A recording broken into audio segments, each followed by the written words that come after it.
developers slop out new frameworks. In May, we got Opus 4.8. In June, we got Fable. Then we lost Fable. Then we got Fable back. Then we got Sonnet 5. And now we have Opus 5. Things are moving so fast that Elon says we're living in the singularity and that by 2036, money won't even matter anymore and robots will be doing all the work. But of all the releases from Anthropic in 2026, Opus 5 might actually be the most important because it promises nearly Fable-level intelligence for half the price. It's also extremely good at writing code, but that's also a big problem for people who make a living writing code, especially indie hackers. In today's video, we'll take a look at Opus 5 and find out why the bootstrapped indie hacker is looking more and more like an endangered species. It is July 29th, 2026, and you're watching the Code Report. So for most of July, Opus 5 was like the Bigfoot of AI Twitter. There were leaked screenshots saying Opus 5 was already live on Google Vertex, there was a mystery cursor model named Honeycomb, and it was pretty obvious that Opus 5 was coming soon. The model itself has a 1 million token context window,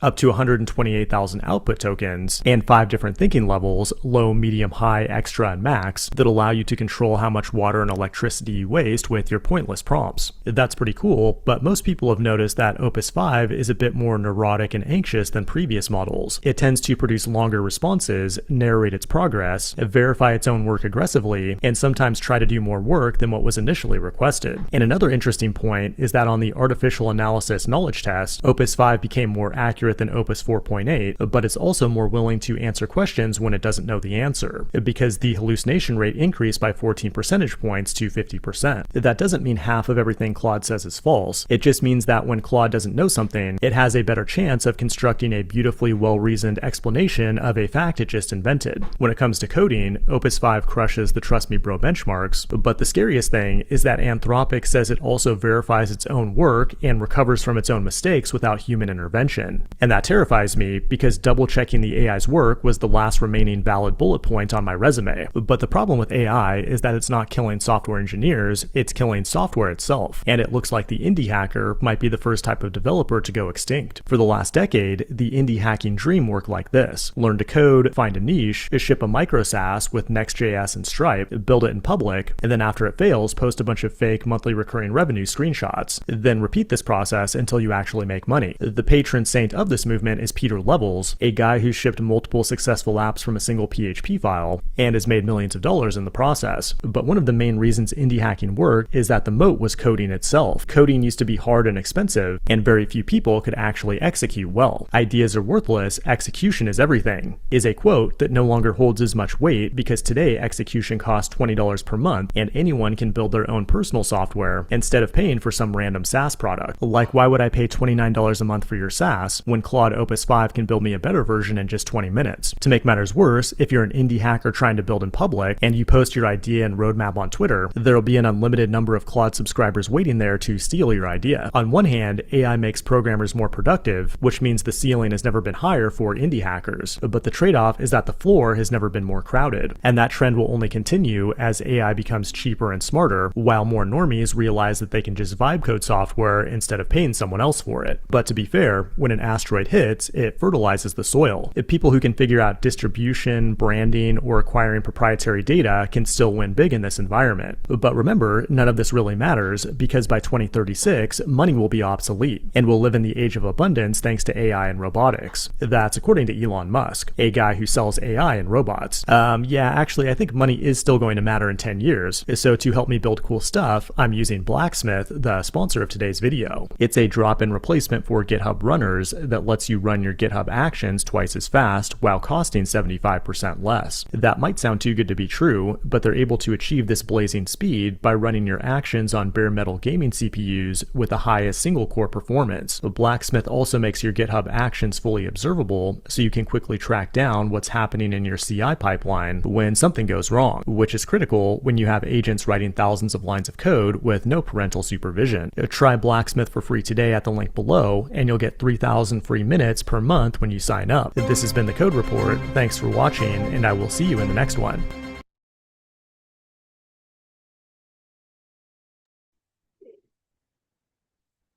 Okay, let's get started with coding.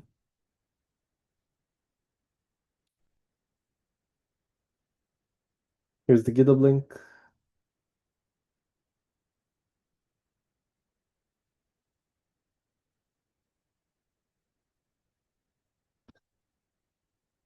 Here's the Leisure link.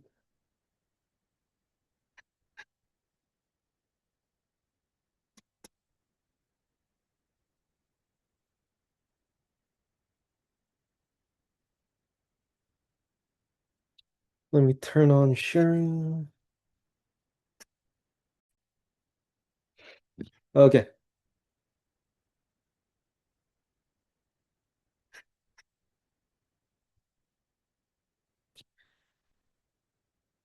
So last week we worked on sentiment analyzer. So we did analyze ticker sentiment and sentiment label, as well as working on the risk file, where we did compute returns, annualized volatility, value at risk, conditional variance, maximum drawdown, Sharpe ratio, Sortino ratio, and that's it. So this week we'll work on doing the beta and the alpha. So these are kind of values that people use, and comprehensive risk analysis. And then once we're done that, I guess we could work on technical.py. So let's get started.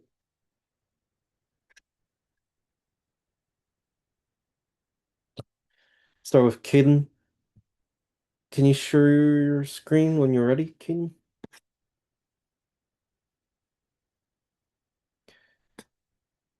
And we'll do risk.py.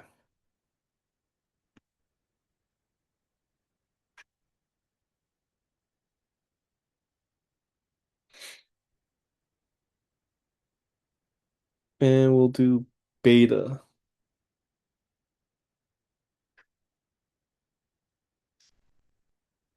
Seems like Adam's here.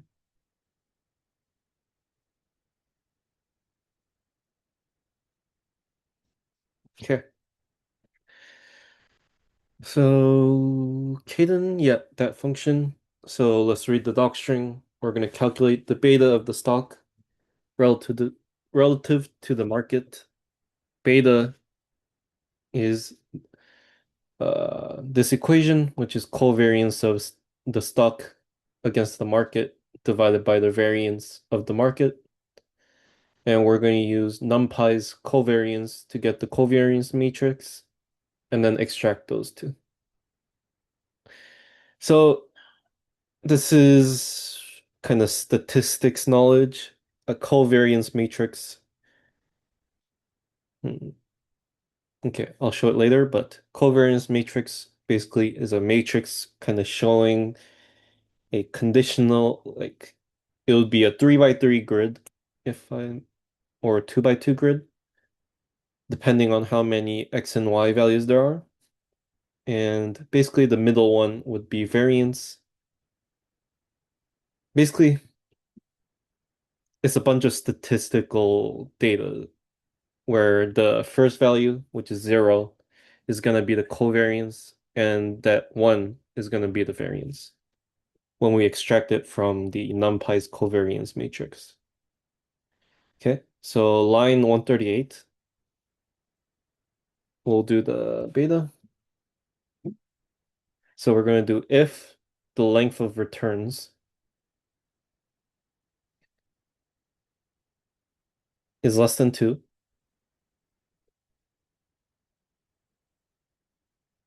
or the length of market returns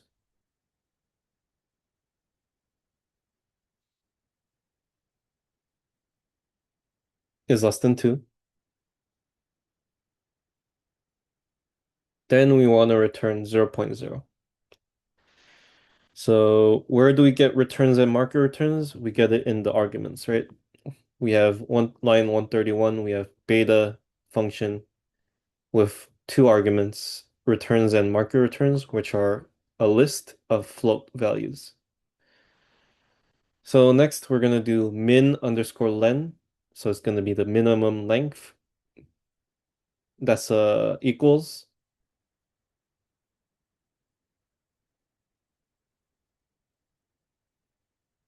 min len equals. So that's the variable name, and then we're gonna do set it to. Yeah, sure. That works too. Min function.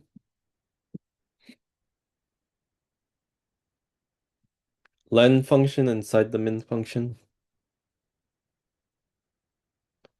We're gonna take the length of the returns list minus len function market returns. So, oh, sorry. Instead of the minus, do comma. That was my mistake. So what we're trying to do is getting the length of both and trying to find the minimum of the two. Next line, we're going to do R equals NP, the letter R.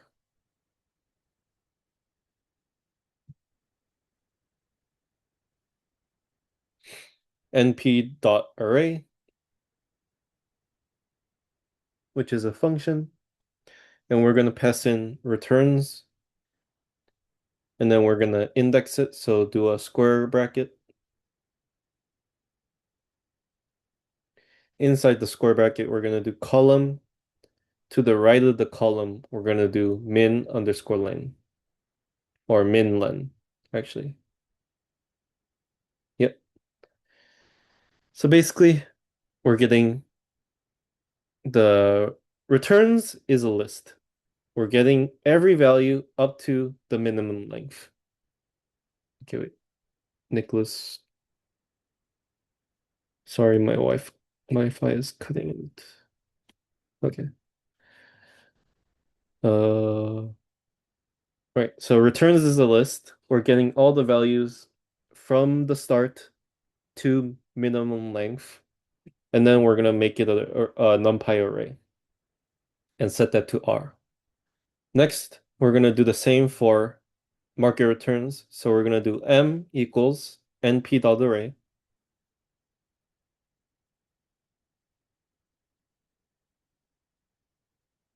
And we're passing in market returns.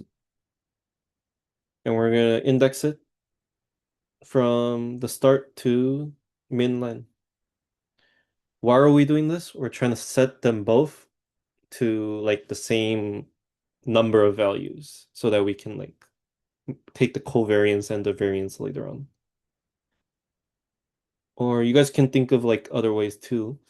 But the reason we do it this way is because we want to at least take all the values, that as many values that we can. That's why we take the minimum one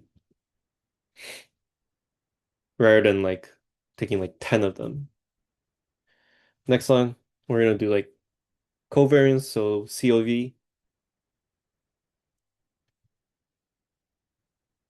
equals np.cov, and that's a function, and we pass in r comma m. To the right, we're gonna do indexing, so first index is 0.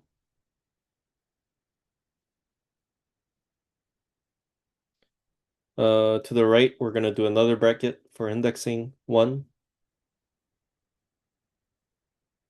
Next line, we're gonna do variance, which is VAR. Let's do underscore m as well in the variable name, since we're taking the variance of market returns.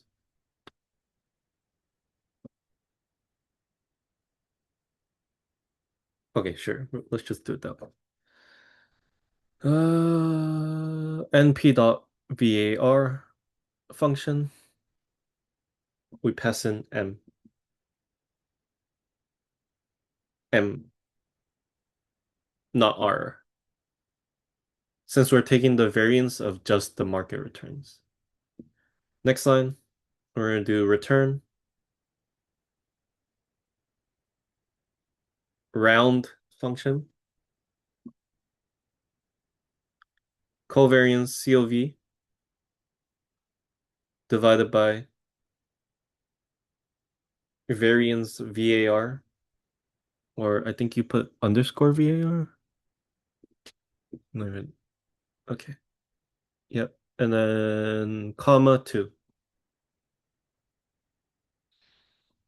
To the right, we're going to do if. We're going to do this inline. Underscore variance underscore VAR does not equal 0.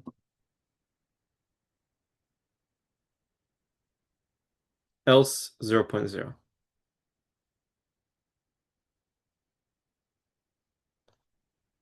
So what we're doing here, if the variance does not equal 0, then we're going to divide the covariance by the variance and round it to 2 decimal places. Or else, if it is variance equals 0, then we're going to just do it 0.0 or return 0.0. Okay, makes sense. Any questions? If not, you can stop sharing.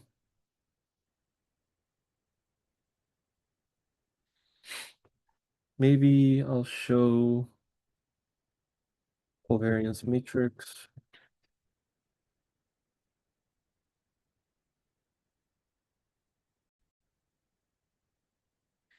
Okay, so this is basically what a covariance matrix is. This is, you guys will learn this in like second, third year of university if you do computer science. But basically, it's like a table or a no, table or this is what you call a matrix, where it's like this. And it kind of shows you the covariance and the variance of two values or like two relationships. I don't think explaining it would help you guys though. Next, let's do James, can you share your screen? Or okay, sounds good. James, you'll do alpha function.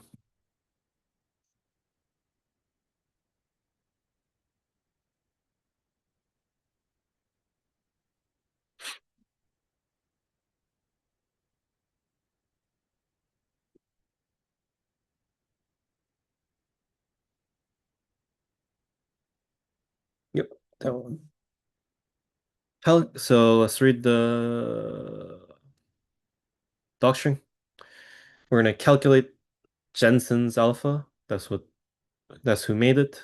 Alpha equals portfolio return minus the risk-free rate plus beta times the market return minus risk-free rate, and it's gonna be a percentage.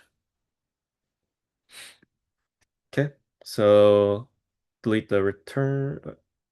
So do if the length of returns is less than 2,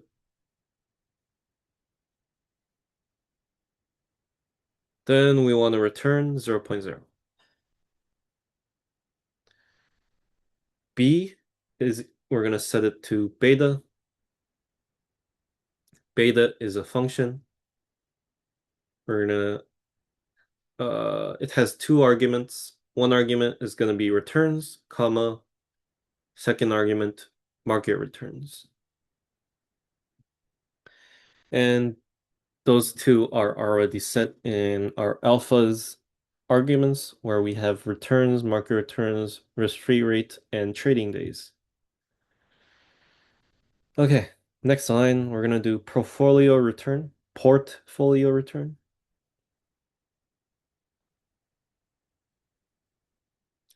equals np dot mean function. Mean is the average. We're gonna pass in returns, multiplied by trading days. Uh, outside the mean, yeah. Enter, we're gonna do market underscore return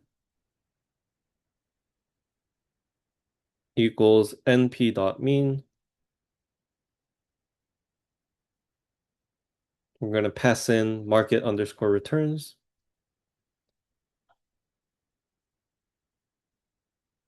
Outside the function, we're gonna do times trading underscore days. If inline if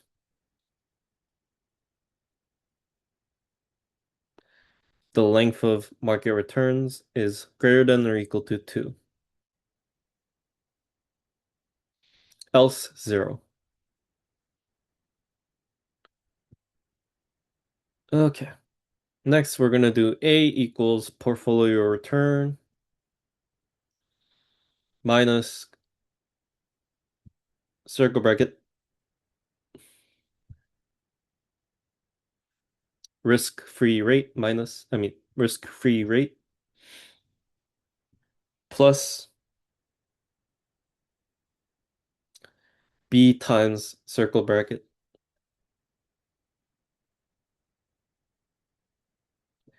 market return minus risk-free rate.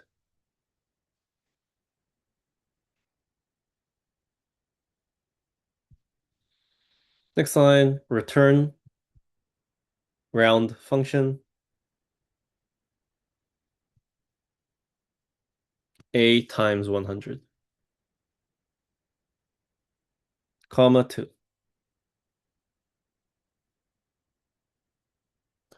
Yep, so basically we check if the length of returns is less than 2. If so, then we want to return 0. Then we get the beta using the beta function. Then we do the calculation, which is that equation you see in line 156 in the docstring. And then we round it by multiplying by 100, then round it, and then round it by the 2 decimal places. You can stop sharing. Nicholas, can you start sharing? And we will do calculate Kalmar ratio.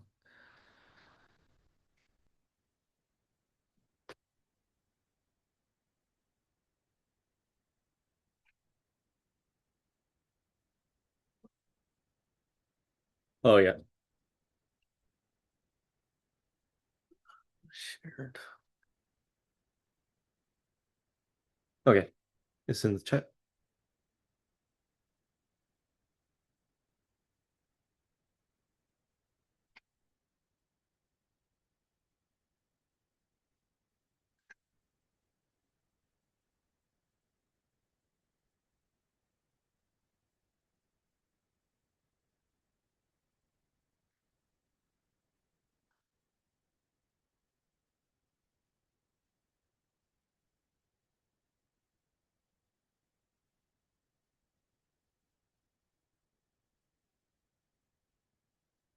Is it not working?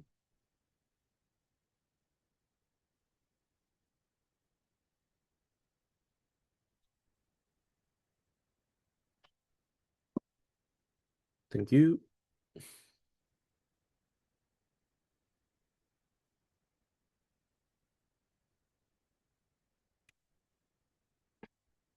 Accepted.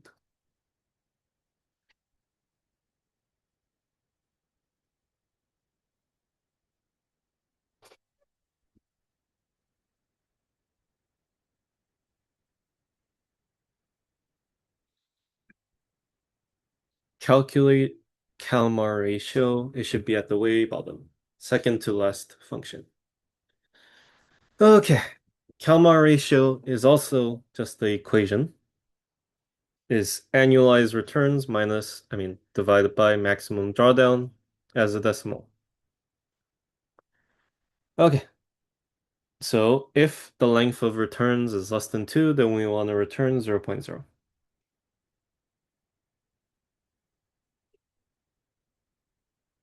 If the length of returns is less than 2, you're going to want that outside the len function. Right? Because we're getting the length of the returns. And then we're comparing, is it less than 2? The less than, it should be less than.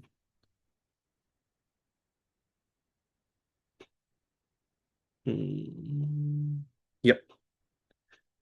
Then we return 0.0.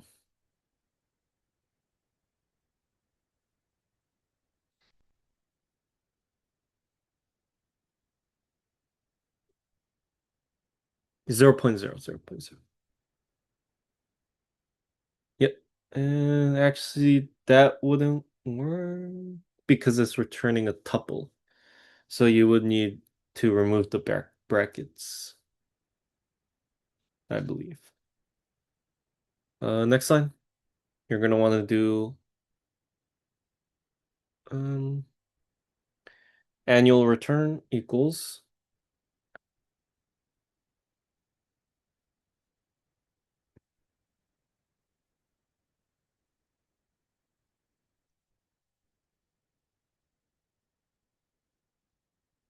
Yep. Equals np dot mean. Function and argument is returns. To the right, we're gonna do we would do it by the number of trading days, but let's add another argument. So in line 177, I mean 171, you see the arguments, right? Let's add another one to the right of prices.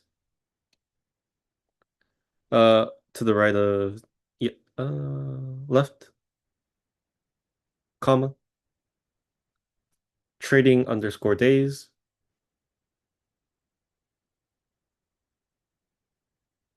equals 255. Yep. And then times trading underscore days.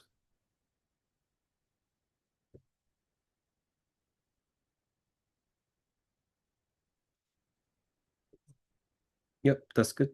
But let's do asterisks for times.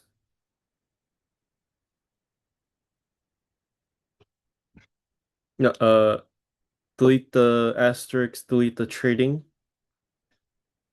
You'll do asterisks here. Trading underscore days. Yep. Next line, maximum drawdown, or you can just do MD or MDD. Max, okay.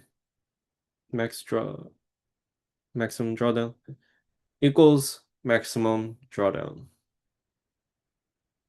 which is a function that we already made. We're going to pass in one argument, which is prices, and we're going to divide the whole thing by 100. So pass in prices. To the right, divide it by 100.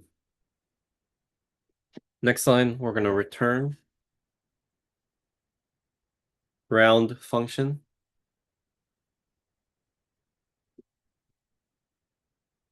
No. Space round function. No. Round is the function. Yes. Annual return divided by maximum drawdown, comma 2. To the right, we're going to do an inline if statement. If maximum drawdown does not equal 0.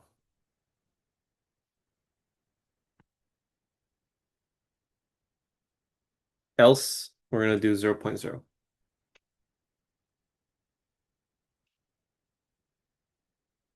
Okay.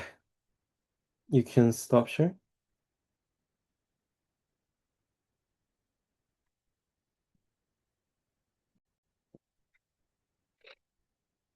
I'm going to do this last portion or just show you guys the answer because just the JSON or dictionary. Oh, no colon.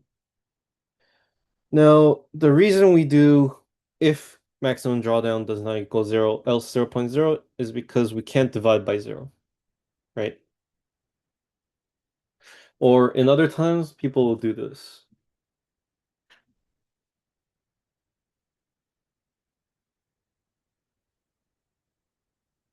They'll do, if length of returns less than 2,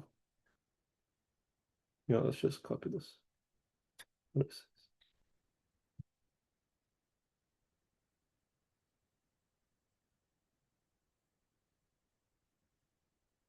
Okay. Or sometimes they might do this. Rounded equals round of annual returns divided by maximum drawdown, comma 2, but they would wrap this in a try and accept block. Accept division by zero division arrow, error, and then they would do like print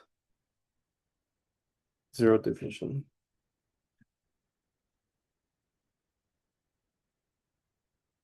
I don't even think there's an exit function in Python. But this is what they would do. Or you can actually do this, return 0.0.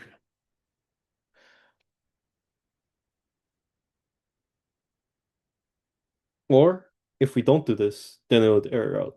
If we do this, then it wouldn't. It would catch that error and print it and return it. Comprehensive risk analysis. Basically, what we do is do everything that we did and return a JSON dictionary, mapping everything. So here we do returns equals compute returns, right? If we go to it, it says we're converting a list of prices into a list of daily returns. And then we're getting the market returns, which is doing the same thing but for market prices. And then we're returning everything that we did, annualized volatility, value at risk, etc. Okay, next, let's do technical.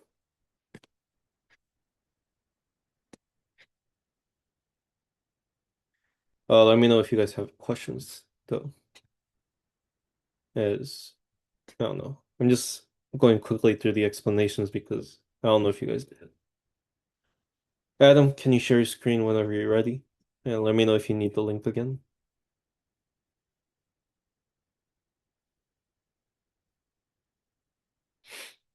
We're doing technical.py.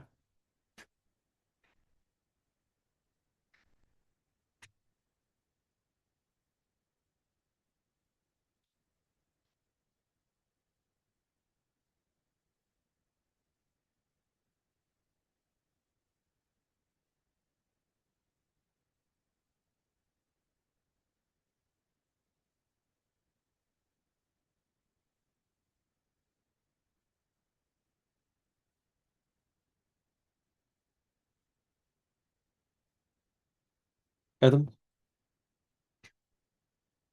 is it working?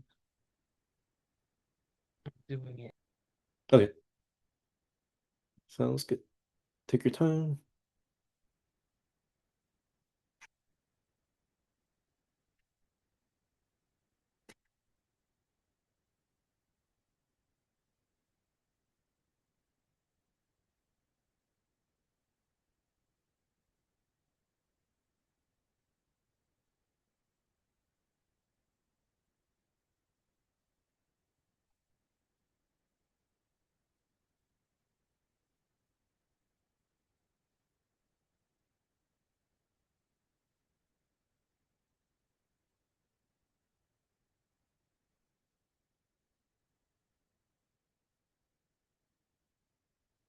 Accepted.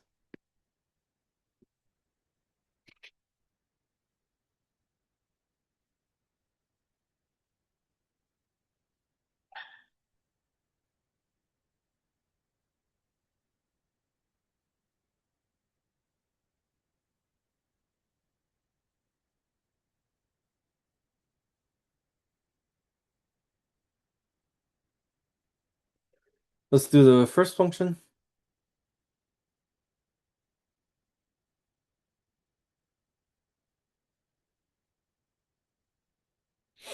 It's the one above that.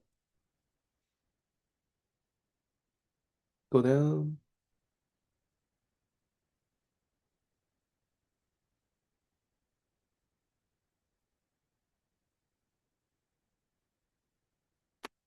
Takes a while to load.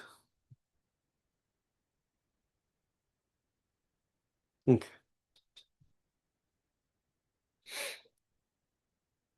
But yeah, go to the way top.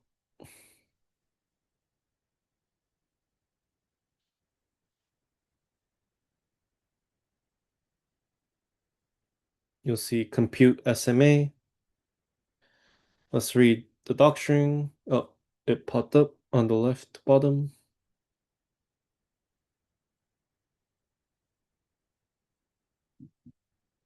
And if you want to make that disappear at the top, you can do click on the please select account to sign in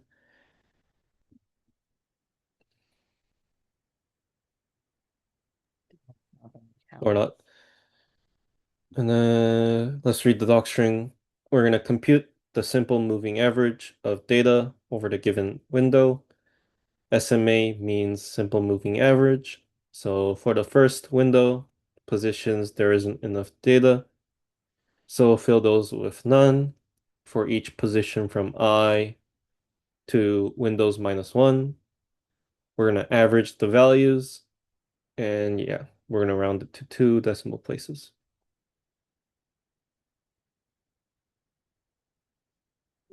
Let's do if the length of data. So if len function data right is lower than Windows. No, delete. Outside the bracket to the right. Is lower than is not text. It should be lower than symbol. The less than Yeah, sure. Less than symbol. And then window.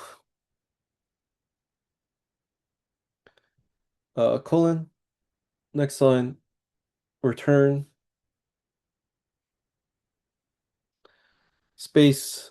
List or empty bracket. Let's do empty bracket. Inside the empty bracket, we're going to do none. None is a capital N. Outside that list, we're going to do times. Outside the bracket, we're going to do times. Len function, and we're passing in data. Next line, we're going to do result equals. Go backwards.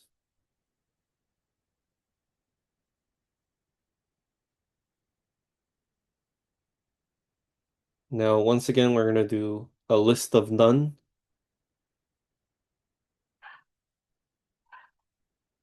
But now we're multiplying it by circle bracket. Inside the circle bracket, window -1. Next line. For I in range function.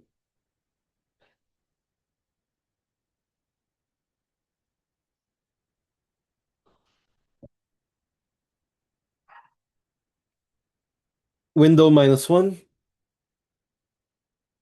comma, len function data. Colon at the end. Next line, we're going to do result dot append function, round function, sum no. So we're never gonna have like a function like in text function variable or like a in text function kind of type. So whenever I say function, it almost always means just assume it means circle brackets. Okay. Sum function.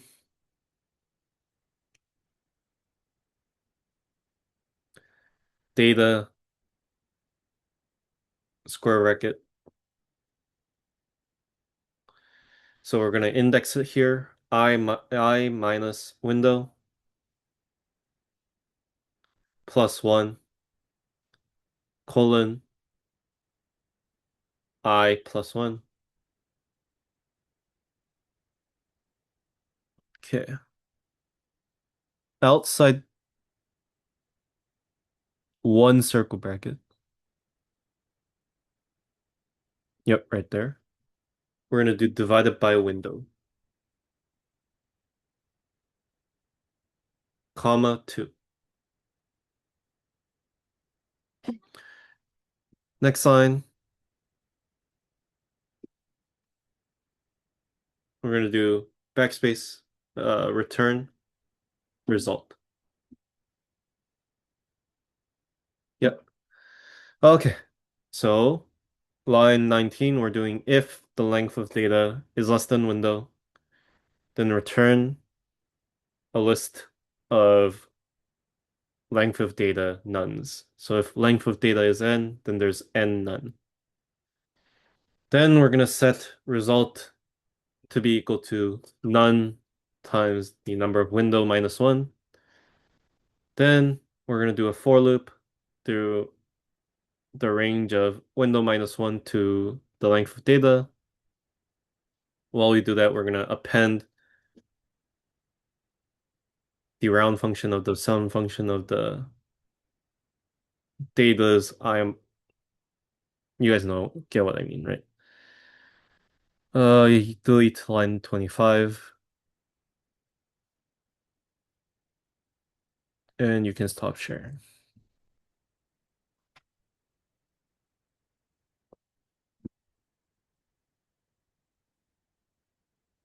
You can stop sharing. Next is compute EMA function. Kaylin, can you share your screen?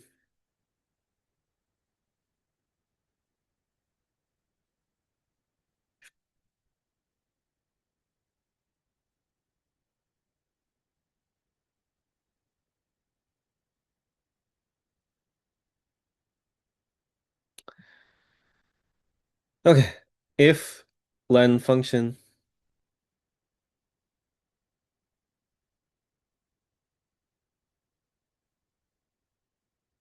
Oh wait, let's read the doctrine. Wait, pardon. Okay, let's read the doctrine. Compute EMA means exponential moving average. We're going to seed the first EMA value as the simple moving average value of the first window points. Then for each subsequent value, we're going to apply the formula where multiplier is 2 divided by the window plus 1. And then we're going to round each EMA value to 2 decimal places. So when you guys see like SMA, EMA, it's basically just a whole bunch of values.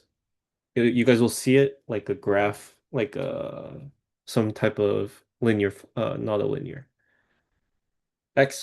No. What do you call those? Polynomial functions. It'll be something like that. So let's get started. If the length of data is less than window,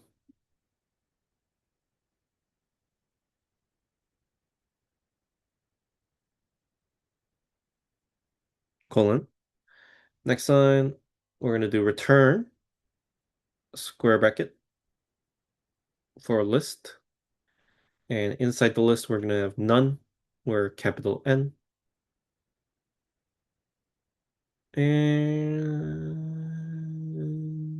outside that bracket, we're going to do times length of data.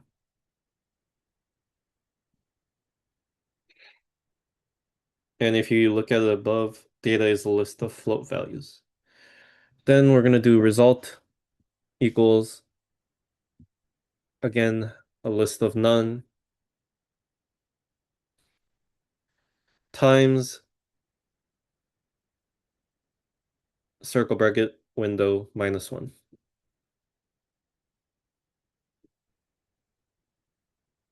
Next line, SMA equals sum function.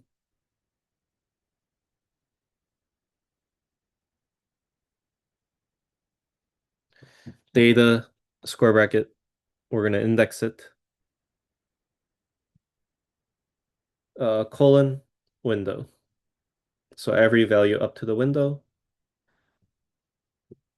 To the way right, we're gonna do divided by window. To the way right.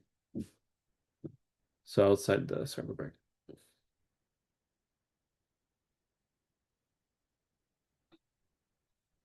Next line, result dot append function.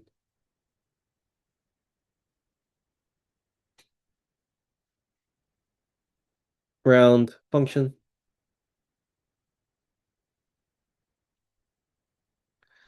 SMA, comma 2. Next line, multiplier equals 2.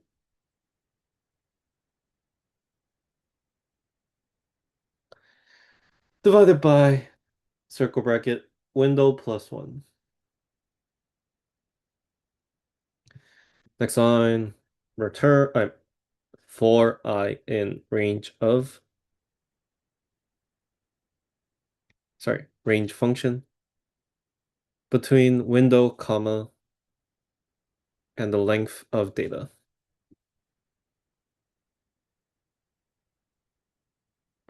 We're going to do EMA equals circle bracket, data, square bracket, I. Outside the square bracket, we're going to do minus result. We're going to do another square bracket. We're going to do -1, so the last value. Outside the circle bracket, we're going to do times multiplier plus result square bracket -1. Next line, result dot append function.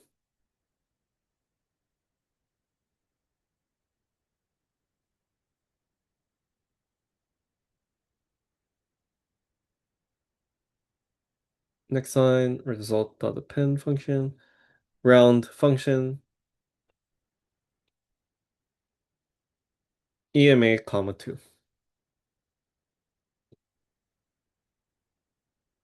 Backspace, return result.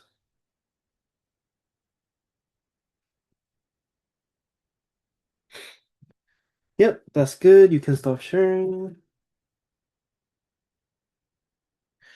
Okay, maybe before we move on any further, I can show you guys kind of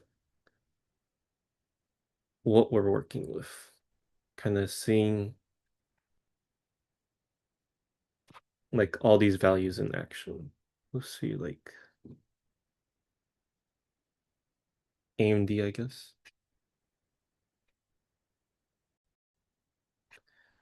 Okay.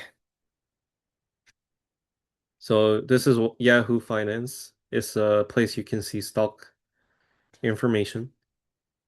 We're looking at AMD. AMD price right now is 518. Okay. So now let's see. We see the beta here, which is a value we saw, right? When we calculated it, it was a value and it's 2.49. Let's see, where can I see more statistics?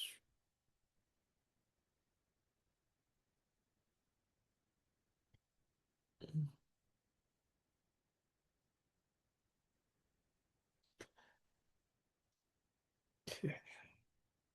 Okay. Moving average. So this is a 50-day moving average. Remember, we did 252 days, which is the trading number of trading days. So there's different moving averages for different things. This is a 200 moving average. And usually there's alpha. Okay, where's a better one?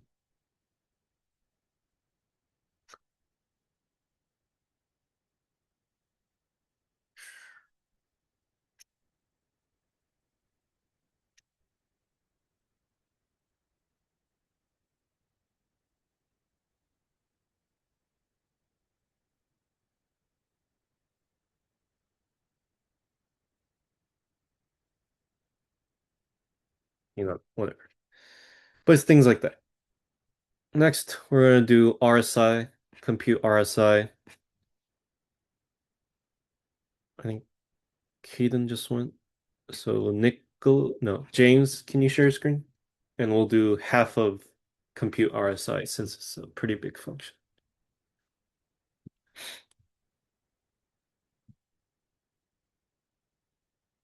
Yep, take your time.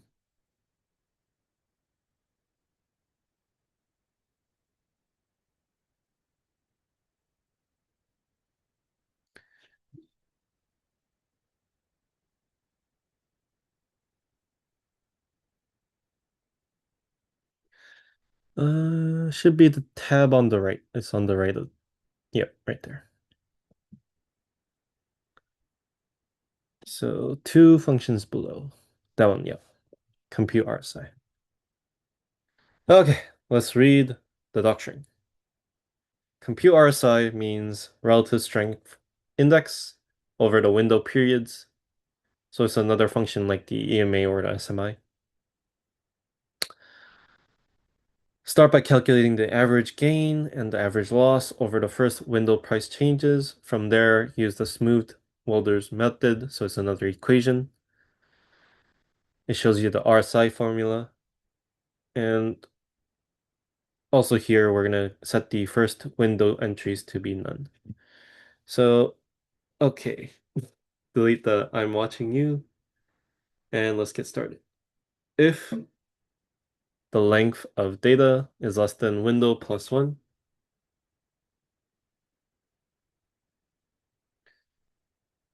colon, we're going to do return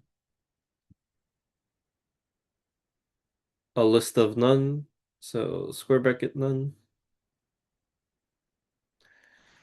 times the length of data.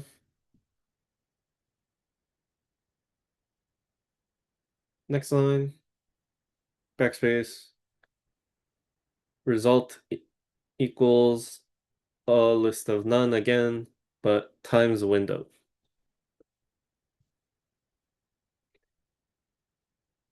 Next line.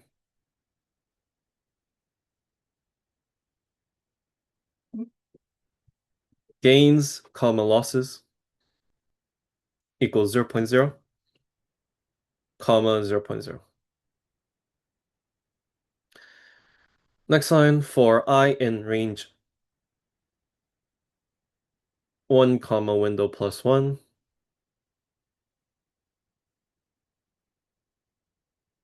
diff equals data. We're going to index it using a square bracket I minus data. We're going to index it by square bracket I minus 1. Tab, we're still in that for loop. We're going to do if diff is greater than 0, colon, gains plus equals diff. Next line, else, losses minus equals diff. Outside the for loop, we're going to do average gain or AVG underscore gain equals gains divided by window. Next line, average loss equals losses divided by window.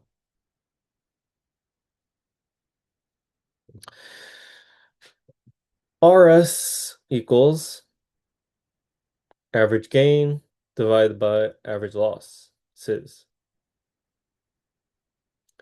If, same line, if average loss does not equal 0, else 100.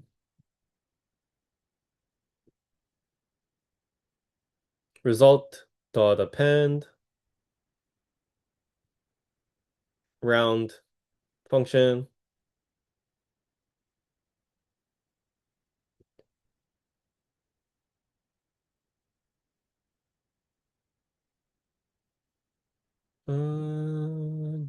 No. Round function, but we're gonna do 100 minus 100 divided by circle bracket 1 plus RS.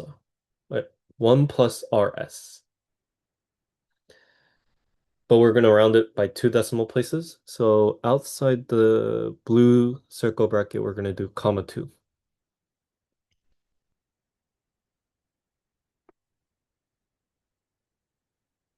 You can stop here. And Nicholas, can you share your screen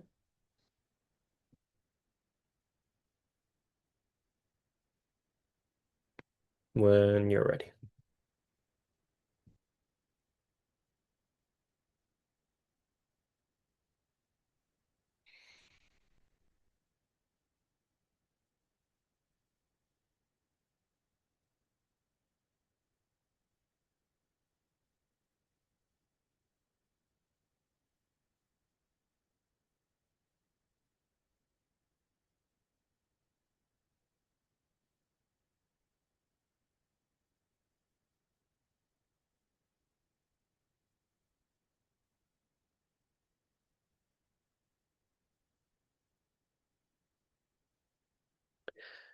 I think you might need to rejoin.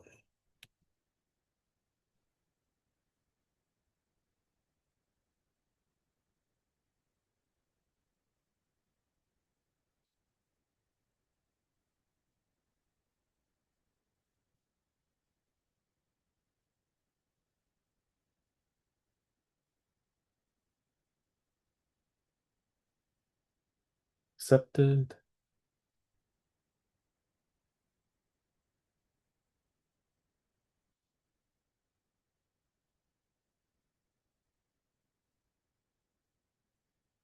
So it's going to be the third function from the top called compute RSI. Yep. So we left off right there. So next line,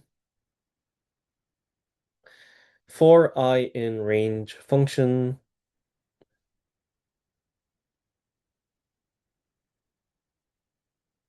window plus 1,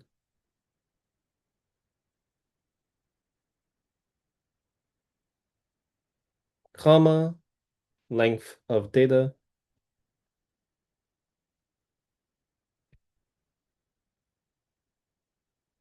colon at the end,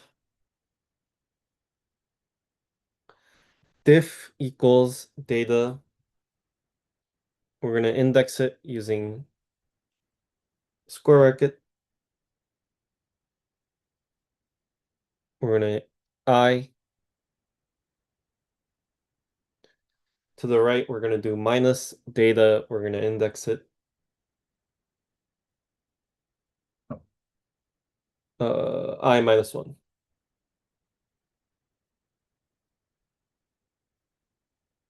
Next line, we're going to do gain equals diff. We're going to do an inline if statement, space if diff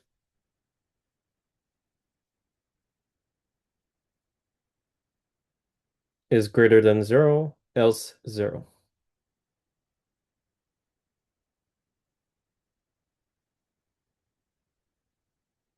No colon. Now we're going to do loss equals minus diff if diff is less than 0. Else 0.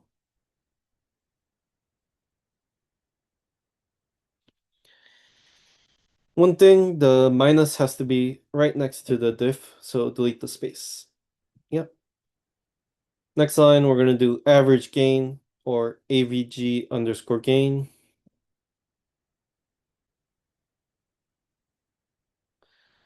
Equals circle bracket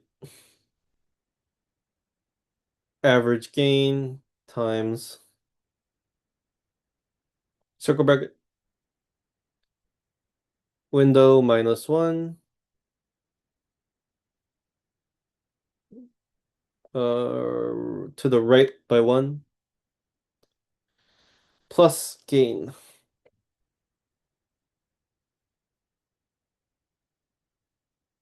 Gain. To the right by 1, window divided by window.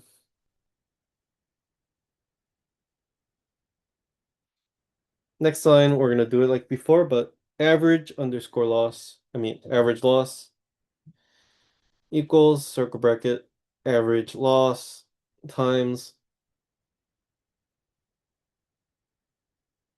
window minus 1 plus loss. Outside of it, we're gonna do divided by window.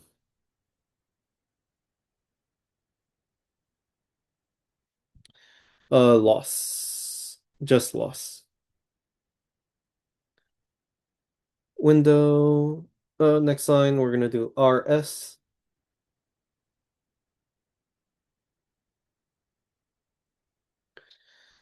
equals average gain divided by average loss.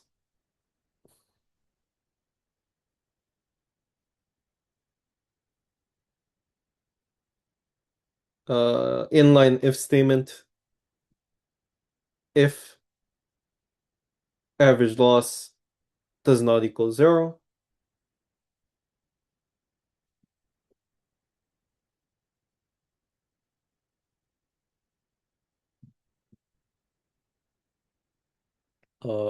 else 100.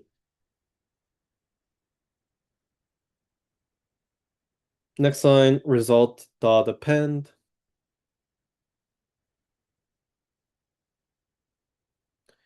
Circle bracket, round function.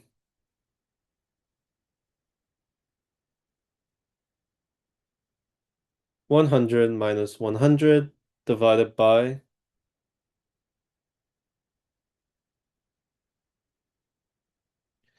circle bracket 1 plus RS.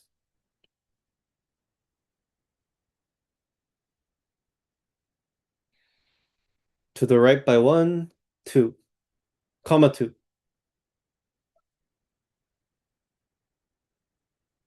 Outside the for loop, return result.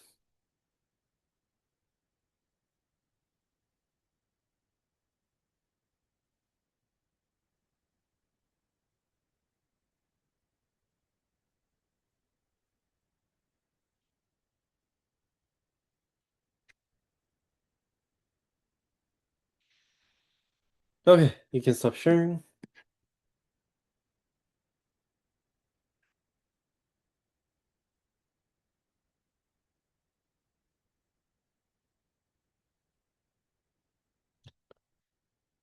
Hmm.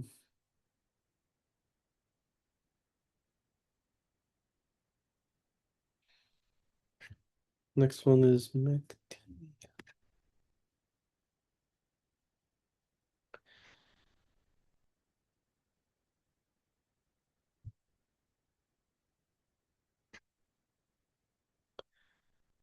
Adam, can you share your screen?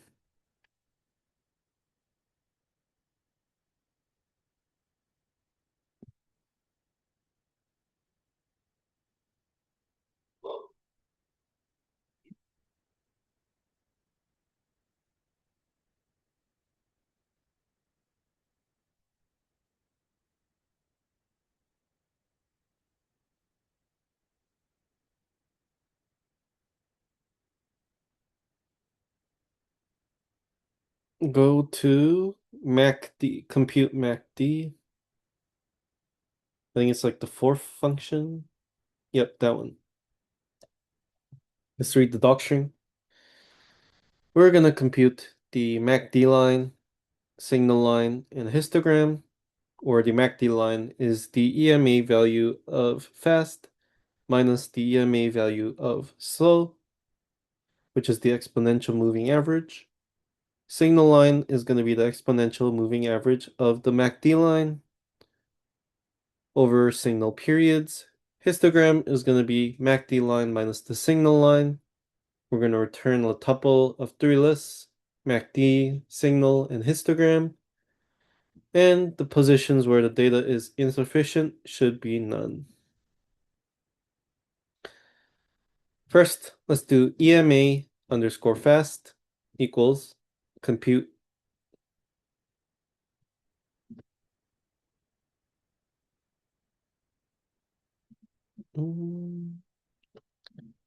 equals compute underscore EMA,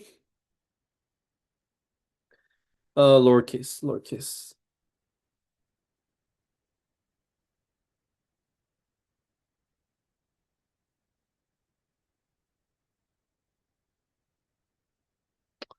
So compute EMA is going to be a function, so it needs to be lowercase because our function definition was a lowercase as compute C2.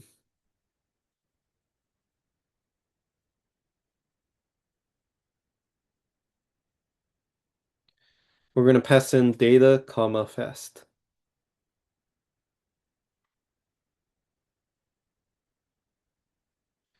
Next line, we're going to have EMA underscore slow.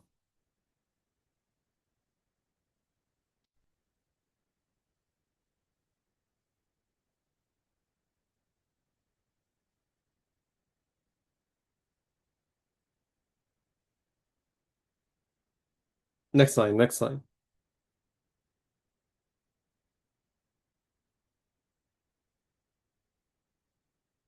EMA underscore slow.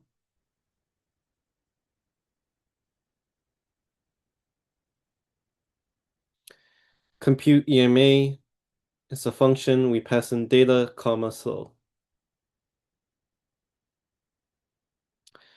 Next line, MACD line equals empty list. MACD line should be one variable name.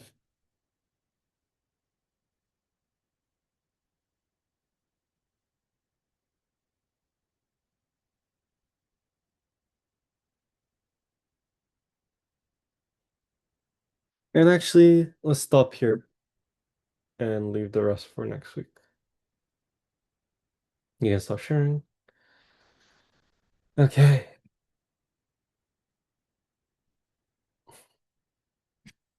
Give me a sec.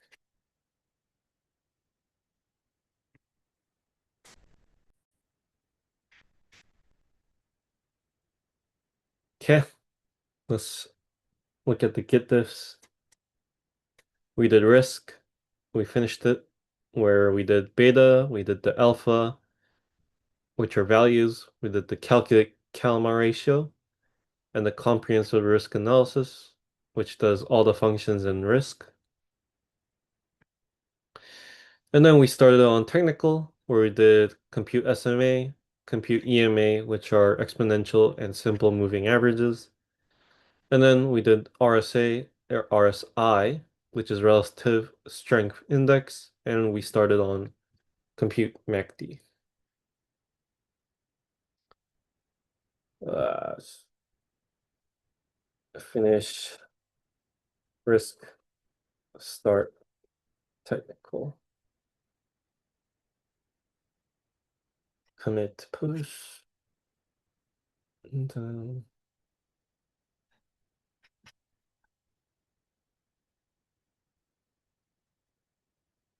stop collaboration. Okay, now let's do a bucket.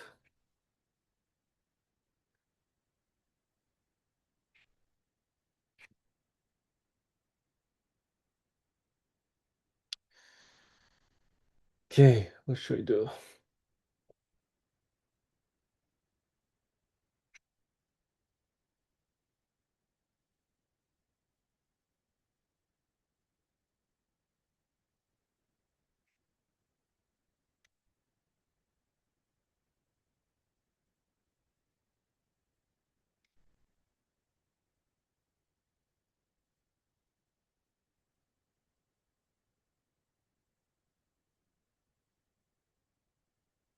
Monster Brawl?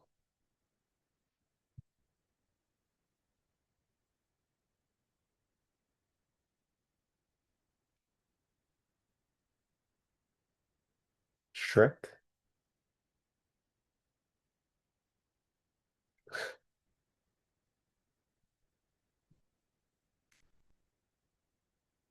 Yep, one sec. There's a link.